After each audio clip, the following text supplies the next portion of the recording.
Uy! Meron kaso maliit. Release. Pakakawalan natin to guys. Good size to. Check lang. Kawawa naman. You're free. Ay! Gag! Tumama pa sa bato. Kita ko yung buntot ng isda. Isda ba yun? Ay puta, kahoy.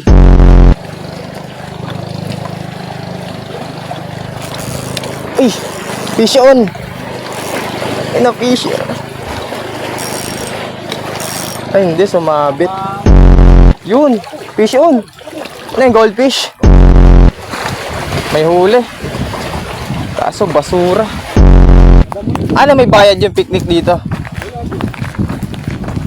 Posibleng wala nag-iutan dito eh, no? Yan, medyo marami na rin tayong huli. Boss, tingin. Hey!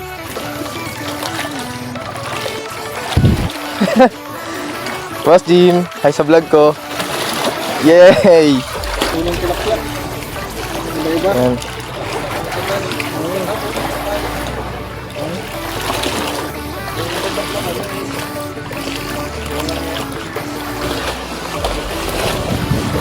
So, ayun guys, ang huli namin dito sa Talim Island na kung saan nag-fishing kami. Diba guys? Halos 1 kilo din.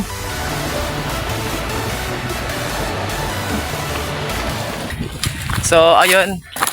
Ang masasabi ko lang, sobrang exciting ng fishing adventure namin dito kay Sir Jimber. Talagang hindi ka mag-fishing para sa isda, kundi mag-fishing ka para kalimutan yung problema mo, stress sa buhay, at syempre para makapag-nature trip. Diba? Yan. Pagod. 30 minutes na lakad ulit.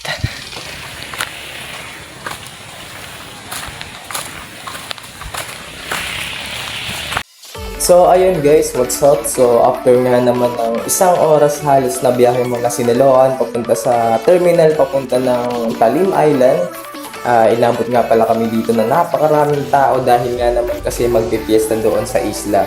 So ayun, after 30 minutes, nakasakay na nga pala talaga kami ng bangka. Ngayon, pagkasakay namin ng bangka, almost 1 hour din bago ka makababa mula sa terminal hanggang sa Talim Island. Nung nakababa naman kami ng bangka, dito kami dumiretso sa Barangay Sapang. Siguro ilang minutes din na biyahe. Tapos pagkababa naman namin ng tricycle, kaunting lakad lang papunta sa aming fishing spot. Kaya kung nagustuhan mo yung video, syempre, huwag mong kakalimutan mag-follow. Sheesh! Follow ang putek. Let's go! So, ayun. Di pa tayo ng pwesto kasi doon sina Sir Jimber. Tayo naman ay tayo pa pwesto. Doon siguro maganda doon. So medyo liblib pero palag na yan.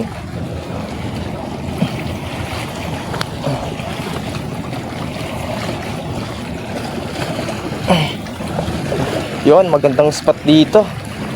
Tingnan natin kung makakahuli tayo. Kita nyo yun guys, ispiras kasi dito sa Talim Island, kaya ipaparada sila ng mga bangkang demakina sa kanila. So ayun, gaya na sabi ko kanina, pag walang huli, edi mamimispiras na lang kami. Pag meron ayos, kasi sigurado ihaw, kasi may pwesto pa naman dito. Maganda yung pwesto namin, merong patag na lugar. Kala ko fish on na. Kaya ganun, malilit siguro dito sa pwesto ko. Isa pa.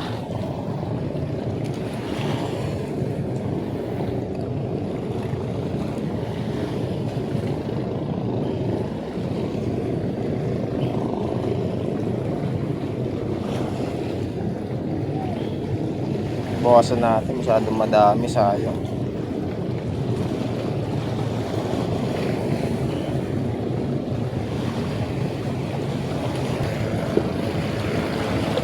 So, ayun guys, kita nyo ba yung mga bangkang yan?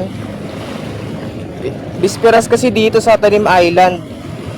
Gaya ng sabi ko kanina. Kanina, kala mo may sinabi, no? So, ayun, bisperas dito ngayon. So, gaya ng sabi ko kanina, pag walang huli, diretso pamimisperas. Pag meron, edi ayos kasi siguradong ihaw. Kasi may pwesto naman dito na pwede mag-ihaw talaga. Kasi malawak yung bato dito sa likuran ko, patag din. Kaya pag nakahuli kami, diretso ihaw, tapos alam mo na yung kasunod.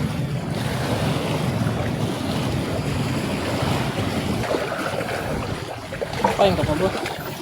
Sinaid ko lang yun nandun. Yun, fish on. Ano yung goldfish? Boss Jim, hi sa vlog ko. Yay!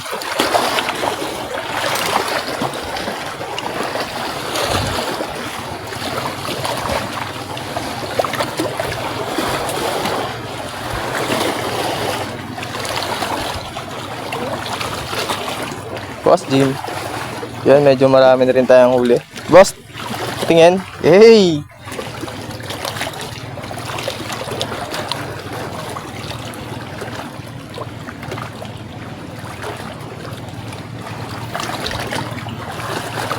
Sari-sari ang huling tilapia. Iba-iba. Yan.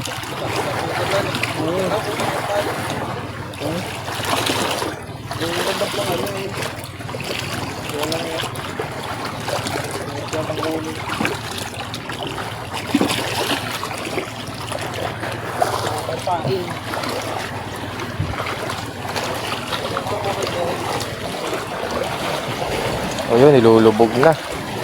Kaya dito sa akin.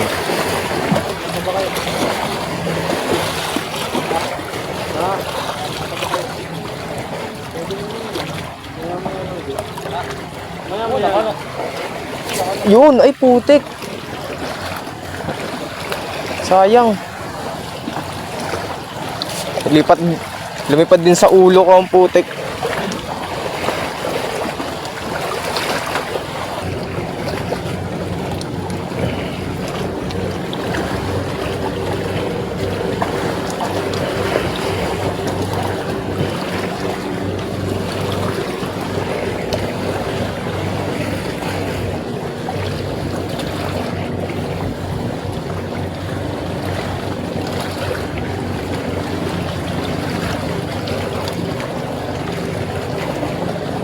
Yun.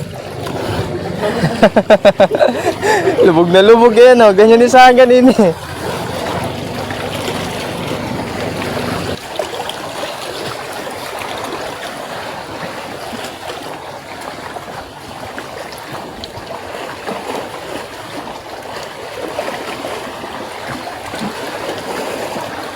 Paano ba ang magmahal?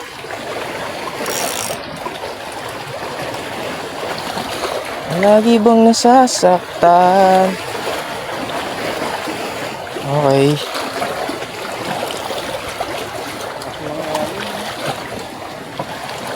Yun.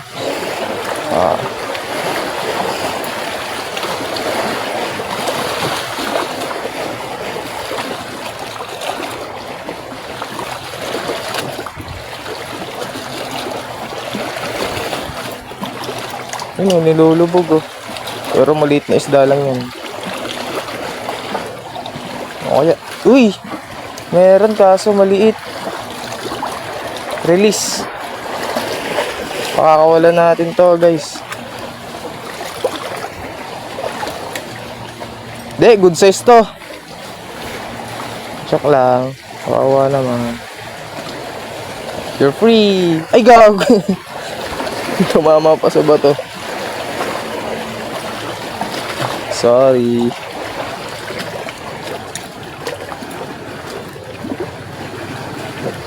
Uy, kita ko yung buntot ng isda ah. Isda ba yun? Ay puta, kahoy. Kahoy pala, kala ko buntot ng isda.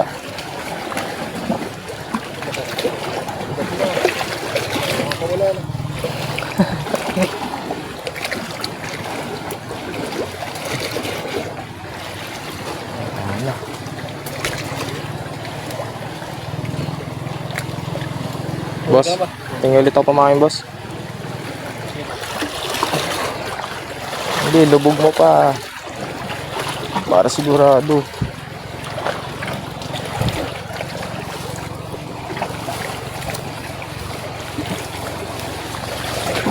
Ay.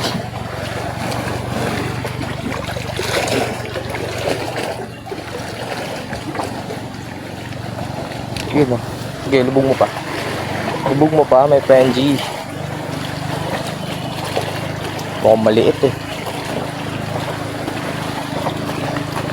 Wala. Maliit nga.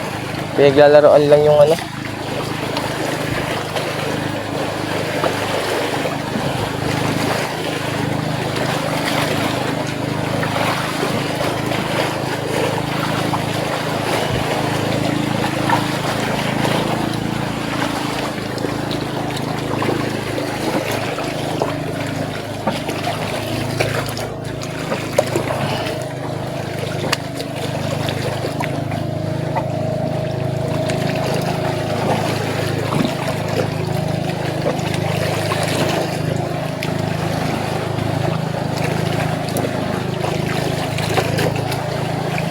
Ayun na, pinaglalaroan lang ulit oh.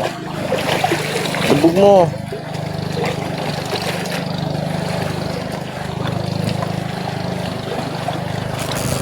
Ay! Fish on! Ay na fish. Ay hindi, sumabit. Tangina, sumabit ang puta.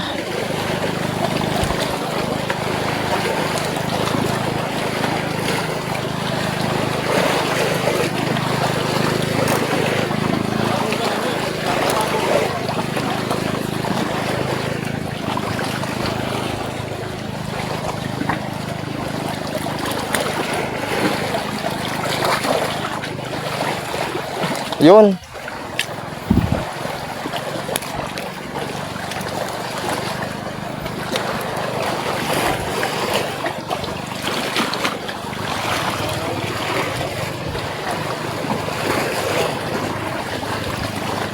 Akala ko meron na, sayang. Yun, nilulubog na naman oh. Kaso maliit yan.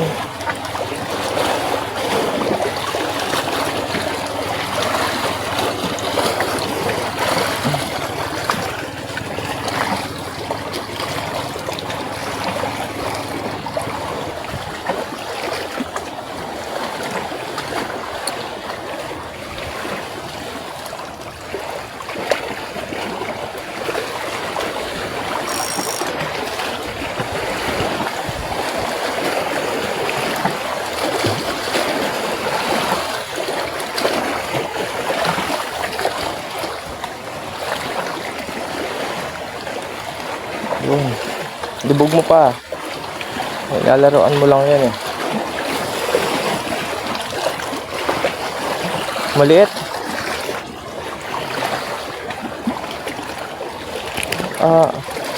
Kamagulo.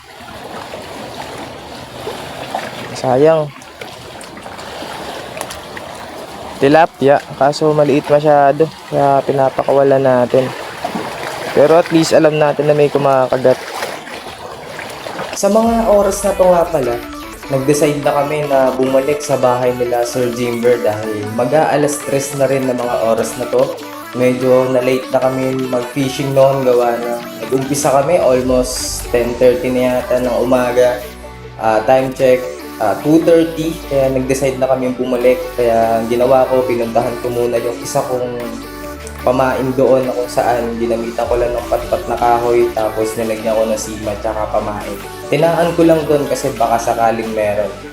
Puntahan ka lang yung kabila. Meron kasi yung tinali doon eh. Nakataan. Pagod. Joke lang. Nakakapagod. 12 hours fishing yan. Walang nakakapagod sa 12 hours fishing. Puntahan natin sa kabila. Tinaan ko lang. Check lang natin kung may huli. Tumaas yung tubig ah. Mukhang meron ah.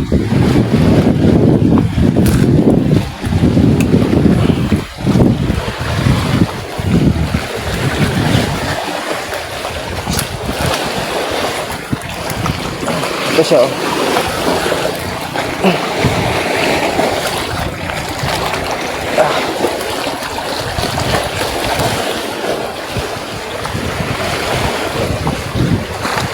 May huli.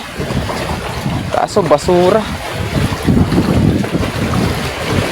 Yaman na yan dyan.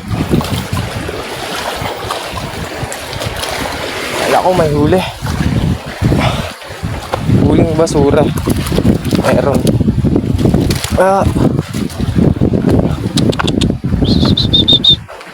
Lagang aso ng Sir Jimber. Hi.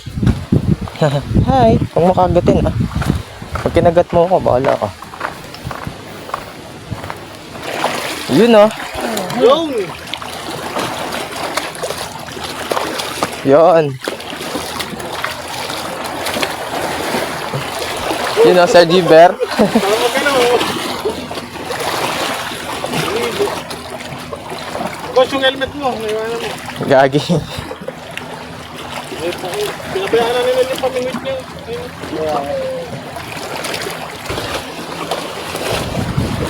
So, ayun guys. Ang huli namin dito sa Talim Island na kung saan nag-fishing kami. Ayun, gamit namin yung mga fishing rod namin. Ayan. So, almost 1 kilo din. Medyo mabigat din pala, sir. Halos maging 1 kilo din. Mabigat yan, boss. Hindi lang 1 kilo yan. Ayos.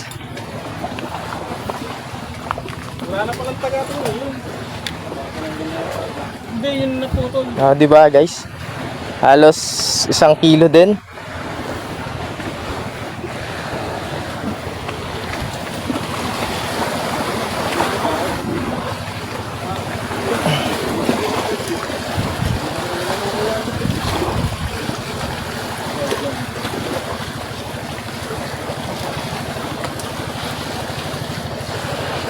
Mabigat, aba. Sabit mo sa ano, makamit yan.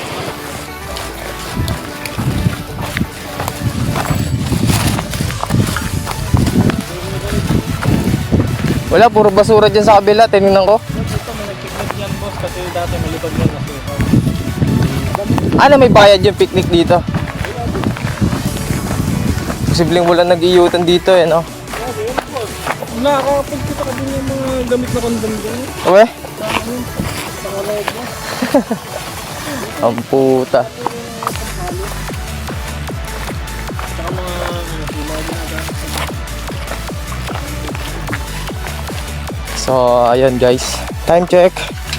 2 PM. Uwian na. Nag-start kami mag-fishing. Almost 10 na yata. Pero nakahuli kami ng halos 1.5 kilo na puro tilapia. Dito sa Talim Island kina Sir Jimber. Shoutout kina Sir Jimber tsaka sa mga kapatid niya. Nasinama ako dito sa isla nila. Oh shit. Yeah. Fish on guys.